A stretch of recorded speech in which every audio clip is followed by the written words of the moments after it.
ఒకప్పుడు ప్రాచీన చైనాలో ఒకప్పుడు ఒక సన్యాసి నివసించాడు.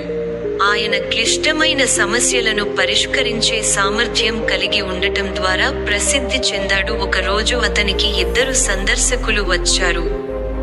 వారికి అతని అవసరం ఉంది. సలహా 2 వినయపూర్వకమైన యువకులు మరియు ప్రతి ఒక్కరూ ముందుగా వెళ్ళాలని పట్టుబట్టారు. కొంత చర్చ తర్వాత వారు కనుగొన్నారు వారి ప్రశ్నలు ప్రాథమికంగా ఒకే కాబట్టి వారు అదే, గురువు, మా సమస్యలు ఒకటే, మేమిద్దరం తక్కువ స్థాయి ఉద్యోగులం, మేము పనిలో చెడుగా ప్రవర్తిస్తున్నాము, మాకు ఎటువంటి గౌరవం లభించదు మరియు మా యజమానులు నిరంతరం మాపై ఒత్తిడి తెస్తున్నారు. చుట్టుపక్కల దయచేసి మీరు మాకు చెప్పగలరా?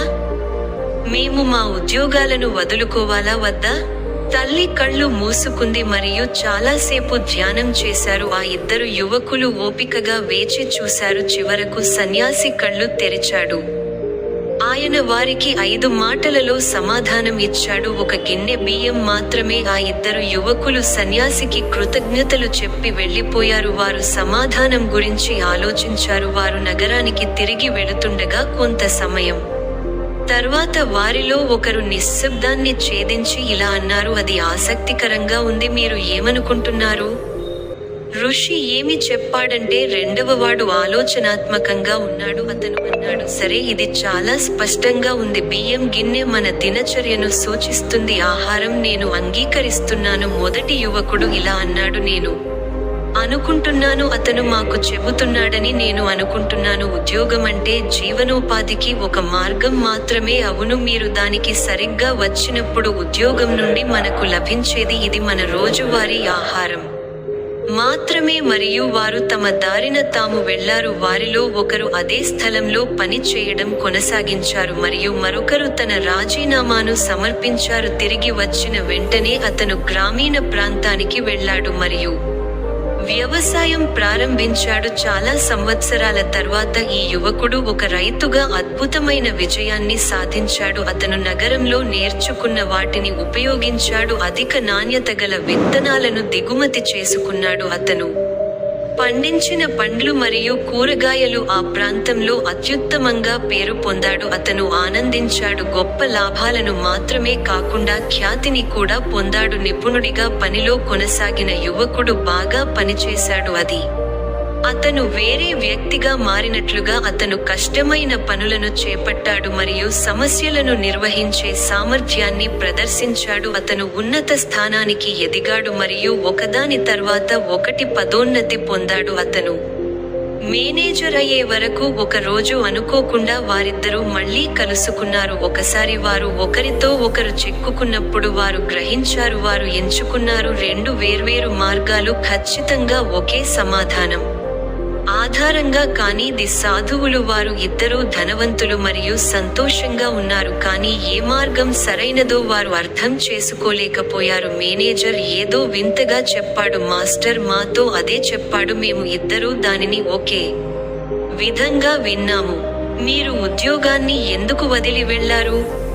రైతు కూడా ఆశ్చర్యపోయాడు. అతను అన్నాడు, ఇది సాధారణ విషయానికి కాదా? నేను అతన్ని వెంటనే అర్థం చేసుకున్నాను. ఉద్యోగం ఒక మార్గం తప్ప మరేమీ కాదు నా రోజువారీ భోజనం పొందడానికి. కాబట్టి మిమ్మల్ని మీరు ఎందుకు బలవంతం చేసుకోవాలి? భయంకరమైన స్థితిలో జీవించడానికి కేవలం 1 గిన్నె ఫ్రైస్ కోసం ఉద్యోగాన్ని వదిలివేయడం స్పష్టంగా సరైన పని చేయవలసినది. కానీ మేనేజర్ మీరు అక్కడే ఎందుకు ఉండిపోయారు అన్నారు. నేను కూడా స్పష్టంగా అనుకుంటున్నాను అతను అంటే 1 గిన్నెడు బియ్యం తప్ప మరేమీ కాదు, కాబట్టి నేను దాని గురించి ఎందుకు అంతగా బాధపడుతున్నాను. వెంటనే నాకు అర్థమైంది, నేను గ్రహించాను నేను అంతగా బాధపడాల్సిన అవసరం లేదని. నేను వ్యక్తిగతంగా నాపై జరిగిన తిట్టడాన్ని భరించాల్సిన అవసరం లేదు, కాబట్టి నేను అక్కడే ఆగిపోయాను. అతను అది ఉద్దేశపూర్వకంగా చెప్పలేదా?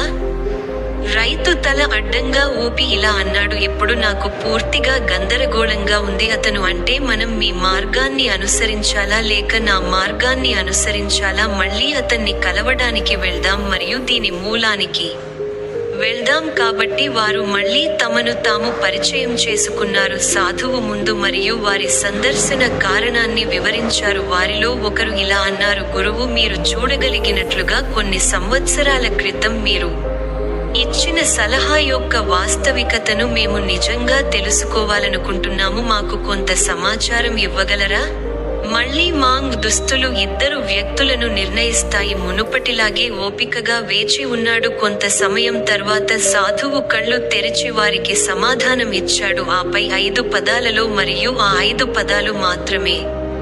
ఆలోచనలో తేడా. మన జీవితాలను పరిశీలిస్తే అప్పుడు మనమందరం అనుసరించడానికి వేర్వేరు మార్గాలు ఉన్నాయి. ప్రతి వ్యక్తికి చేయగల సామర్థ్యం ఉంది. ఒక నిర్దిష్ట రంగంలో ఏదో ఒకటి ప్రత్యేకం. మీరు చేయాల్సిందల్లా మీ అభిరుచిని కనుగొని దానిని అనుసరించడమే. సన్యాసి వారిద్దరికీ ఒకే విషయాన్ని చెప్పాడు మరియు వారిద్దరూ సన్యాసి మాటలను భిన్నంగా అర్థం చేసుకున్నారు, కానీ ఇద్దరికీ ఒకే ఫలితం వచ్చింది. ఇది విజయవంతమైంది. సంపద మరియు ఆనందం. ఎందుకంటే ఇద్దరూ సన్యాసి మాటలను అనుసరించారు వారి ప్రయోజనం కోసం, మరియు ఇద్దరూ వారి ఫీల్డ్. అదేవిధంగా మీరు కూడా ఏదైనా సాధించాలనుకుంటే, మీ జీవితంలో విజయం సాధించాలనుకుంటే దానిని అనుసరించండి.